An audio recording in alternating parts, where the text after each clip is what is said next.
Did you know it's not long till the Happy Planner spring release? There have already been a few sneaks online of their new rebranded sticker books and planners.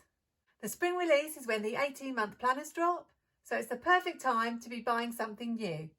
Amazingly, there are 15 different Happy Planner layouts, and today I'm going to be looking at all of them. In my videos this year, I'm going to try out as many different layouts as I can. So if you're a new planner or just looking to switch layouts, keep watching. This is the second in my series of Happy Planner Basics, which I hope will be of help to new planners who can't quite decide which Happy Planner is best for them. In the last video, we looked at all the different sizes of Happy Planner because size is a key factor in deciding which Happy Planner you might buy. Just as important is layout. Did you know Happy Planner have 14 different types of layouts? If you go to their website, you can actually search the planners by layout and take a closer look. Obviously, I only have a few planners, and in fact, I've only used less than half of the layouts they currently have. But I'm going to do my best in this video to show you as many layouts as possible, and those that I don't have, I will try to show you screenshots of. I just thought it was useful to have a video where all of them are in one place. Then if you see one that catches your eye, you can do a search on the Happy Planner website or on YouTube and find out a little bit more. Let's start with my favourite layout, the layout I use in my classic Happy Planner, and I think the most popular Happy Planner layout, which is the vertical. If you've seen me decorate my planner, you're very familiar with this layout, but if not, we have the days and dates at the top, and then we have columns going down for each day. Early versions of this layout used to have a thick line going across here, but in recent years, they've done away with that because they've recognised that people like the layouts to be as neutral as possible. This layout is the easiest to find, and the majority of stickers are designed to fit this vertical layout. But I already said in my last video, you can use any stickers with any layout. One way you can use this planner is to think of this section as morning, this is afternoon, and this is evening.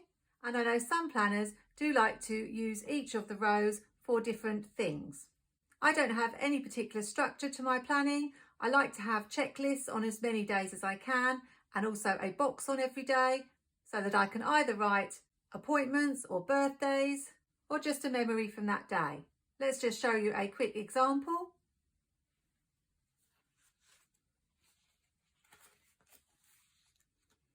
So you can see here are the checklists and plenty of boxes to write something for every day. I don't know why, but out of all the layouts, I find this one the easiest to decorate, which is probably why I've stuck with it for so long. So if you're a new planner, I would recommend starting with a classic vertical layout. Give it a try, and if it doesn't work for you, then perhaps investigate some of the others. Another thing to mention at this point, if you're not sure which planner layout to use, you can buy extension packs for 6 months of several of the layouts, or even better, if you have Facebook or other trading groups, you'll often find that people are willing to destash old pages that they no longer want, so you can try out the layout for a couple of weeks. If you don't like it, then you haven't spent £30 on a new planner that you don't want to use anymore. I've said for a while that Happy Planner should do a pack where they do a month of 6 different layouts, a bit like an extension pack, and then if you're unsure, you can try each of the layouts out. I would certainly have found that useful, but so far it's not something they've done. One thing to say about all the layouts I'm showing you is that I'm showing you them in the classic size, but you can get these layouts in the big and the mini once you've decided which size you prefer. Let's move on to the next layout. This one is the horizontal layout. This one has lines, so if you're somebody who likes lines to help you with your writing, then this may be a planner for you. It has 7 boxes for the days, and then you usually get a spare box at the bottom. This particular planner has a check it off list, and on alternate pages it just has a blank area and a quote, but you'll generally find that there is space for you to do additional notes or some decoration on this spare box. I bought this particular planner to use as a journal because I think this layout really does lend itself to writing down what's happened in a day or your thoughts and feelings or reflections, a little bit like a diary. Unfortunately, I wasn't able to keep up with it. I even redated it a year later and tried to start again, but I stopped using it after about a month. I'll show you some of the pages really quickly because obviously they're a little bit private, but I did do things like alternating the colours of pens just to make it look a little bit prettier, and I think this was probably my sole attempt to add some boxes and some decoration. But it is a planner that you can decorate. I've seen lots of YouTubers add decoration to this planner. So if you're interested in decorative as well as functional planning, don't think that this layout won't work. You can add a little bit of decoration here, checklists, boxes. I think probably one of my issues with decorating it was that the size of the classic stickers would mean that if you use them, they would go over the lines, and at that time I was very much put everything in a box, but I think I would be able to have a go with that now. We'll have to wait and see. The dashboard layout is one I've never actually tried myself, but I think it's become increasingly popular amongst planners. This page has a section for every day, and then you have a line for each of the days, so you could do something like a meal plan, or if you have appointments or maybe TV programs or something that you want to record for each of the days could go there. The other page is divided up into different sections. In old planners, it always used to have a shaded box in the top corner, and that used to drive everybody wild, and that was probably one of the reasons I would never buy it, because for example, if it was blue and you were doing a Valentine's Day spread, you'd have to try and cover it up. The Happy Planners seem to have listened and done away with that, although it did take them quite a while. We have a box for errands to buy, calls, emails and bills to pay, and then a little section down here that you could do some decoration or anything else that you want to write. They've recently revamped this layout, and now you'll find that they have a checklist section that is longer, and they've got rid of some of these headings. I think they've learned it's better to make the headings less specific, so things like today, important, reminders, rather than something too narrow like bills to pay and calls and emails. Obviously with this layout, there's not very much room to write on each day, and any decorating you do is going to eat into your space for writing. But as a functional layout, I think this is a really good one. I'm really looking forward to trying it out. The next layout is one you may have seen me use, and that's the monthly layout. This one has a monthly goals section, a check it off for the month and a note area, few habit trackers, priorities, and lots of space for you to adapt it to whatever you want it to be. I use this one as my social media small business planner. So if you're interested to see what I do with it, I'll link one of my videos on the screen.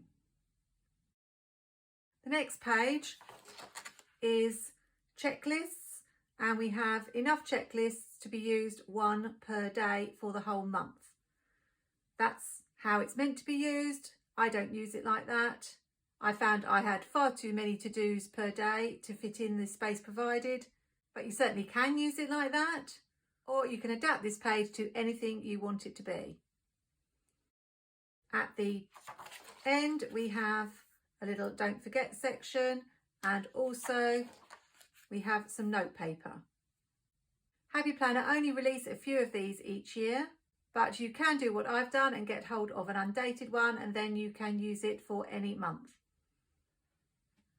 I actually thought this one would be quite a difficult layout to decorate, but I've found that on these pages I don't need all the space, so I'm left with quite a lot of room to make the page look pretty as well as really functional. As well as the monthly layout, Happy Planner do also do a daily layout. I don't have one to show you, so I'll just show you a screenshot. It's fairly basic, with space to put some priorities or lists, and room to decorate if you want to. The thing to be aware if you buy a daily layout planner is that it only has enough pages for 4 months, so it's not going to last you the whole year. You don't, however, have to keep buying a new planner every 4 months. They do extension packs with the daily sheets in them. There is one other layout that I've used that Happy Planner don't mention on their list on their website, and that's the checklist layout. This is from a very old Miss Maker planner from 2018, but I believe they brought this back recently, I think in the sewing planner, where you have the page divided into 3 sections and the checklist area already done for you. This particular one was very hard to work with because of the bright colours, which I spent a lot of time covering up. And I think the ones that they've done more recently have been a lot more neutral. I did find that this layout could be both decorative and functional. Here's an example of a spread that I did. And here's another one where I used all the checklists in the middle and decorated the top. But as I say, it was just hard work dealing with the colour every week. So I think if you bought a checklist layout now, it would be a lot easier to work with and definitely very functional. Happy Planner are very good at tailoring different layouts to specific needs, and this one is a wellness layout. So each day is broken up into different sections: intention, nourish, movement, and take notes, some area for reflection. Again, if you like the look of this layout, it's quite easy to white out these headers and put your own in, and put a strip of washi over here. So just because it's a wellness layout doesn't mean you can't use it for other things. Next we have a fitness layout. Again, each day is organised into different sections. So we have today, priority, a food log, and an exercise area. As well as wellness and fitness, Happy Planner also do a recovery layout, which has things like a weekly check-in and a space for to-dos. So that may be another one you want to take a look at. Another recent addition to Happy Planner layouts is the stress management layout. That has sections like progress checks, daily exercise and habits, and you can find that one on the Happy Planner website. Next we have the teacher layout. This was actually my very first Happy Planner, a big teacher planner. And you don't have to be a teacher to use this layout. I know lots of planners on YouTube who use this layout for something completely different. So let's take a look at the pages. This is what the weekly layout looks like. One of the things that appealed to me about this layout was the lines. You don't see lines very often in Happy Planner, and if you're like me and a little bit fussy about your writing looking really neat, the lines can be a great help. I always find that when I'm writing on blank paper, my writing slopes down. So for me, lined boxes were a great bonus. Something rather strange about this layout that always puzzled me was the fact that we only have Monday to Friday. I don't know about teachers in America, but when I was teaching, I was working really hard Saturday and Sunday. I would be doing planning and preparation, making worksheets, marking, making resources. So if I was still working as a teacher, I would find this layout impossible to use as it is. However, what many people do with the teacher layout is they white out these and put the dates across the top because there are 7 boxes. And that's exactly what I did. So you could still have your Monday through Sunday, and then you could split your week up into different activities or focuses. One of the reasons I bought this planner was I saw Heather Kell of a Plan using this layout, and it gave me the idea to adapt it in a similar way. So just to give you an example of how I used it, you can see I've got the days at the top and the dates, and then I sectioned things out into events across this row, my to-do lists here. Then this middle box I obviously didn't need that week, so I just put a little bit of decoration in it. Then my teaching for the week, and I used to have a weekly roundup. For example, my goals for the week, my expenses, what the weather was like, any key photos that I wanted to include in my scrapbooking, TV programs I was watching, and a running cost of my electricity and gas. So don't be put off by the fact it's called a teacher layout. It really is quite adaptable if you change it up in the way that I did. I know, for example, you can use this layout for social media, so you could have your different platforms down the side and be keeping your records going across. The only thing I would say is I did find it a bit of a nuisance having to put the days at the top every week. I mostly used some date stamps that I had and tried to do a few months at a time so I wouldn't have to think about it every week. Here's what it looked like with the date stamps that I used. So I would just stamp them at the top, and I had some little numbers, I think they were Heidi Swap, and I just stuck those on. But Happy Planner have a lot of those little stickers in the dates and holiday sticker books. As you can see, I did find decorating this layout a challenge. At that point in my planning journey, I was very much put stickers inside the boxes, so everything looks very neat and ordered. It would be interesting to see how I decorate this layout now with my current planning style. So that's the teacher layout for you. As I say, don't discount it just because it's called a teacher layout. You can think outside the box and it might be the right layout for you. This one is the faith layout. At the top we have scripture reading plan and keywords, then observation and application. I believe this is called the SOAP layout.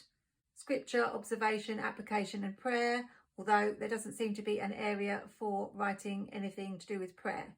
I know that Happy Planner have used this layout for quite some time, and some people who faith plan would like to see a few changes. I'm quite drawn to this layout simply for the fact it's got lines, which, as I say, is quite rare in Happy Planner. So I'm toying with the idea of covering up these headers with washi and seeing what I might use this layout for. Another layout which looks quite similar to this is the hourly layout, which has a shaded section at the top and then the hours written down each column. Although I know that the hourly planner is quite a hard one to find.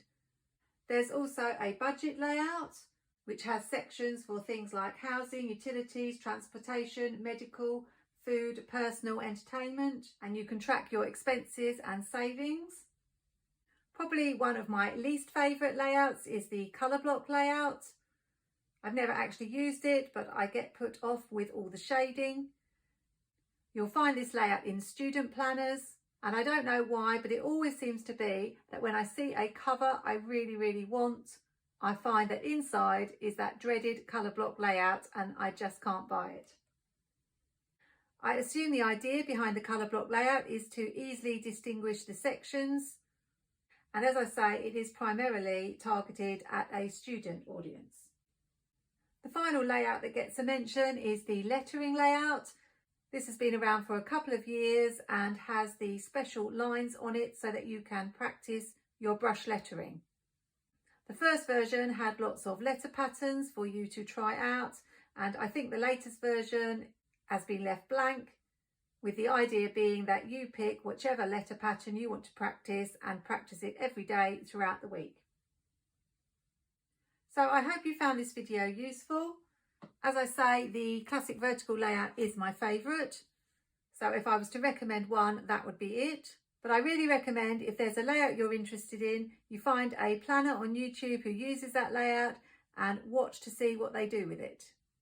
If you have any questions, or I've missed any layouts out that you know of, do let me know in the comments. I'll be doing another Happy Planner Basics video soon, and that will be about something we all love, stickers. Hope you're having a great weekend. Take care, happy planning, and see you soon.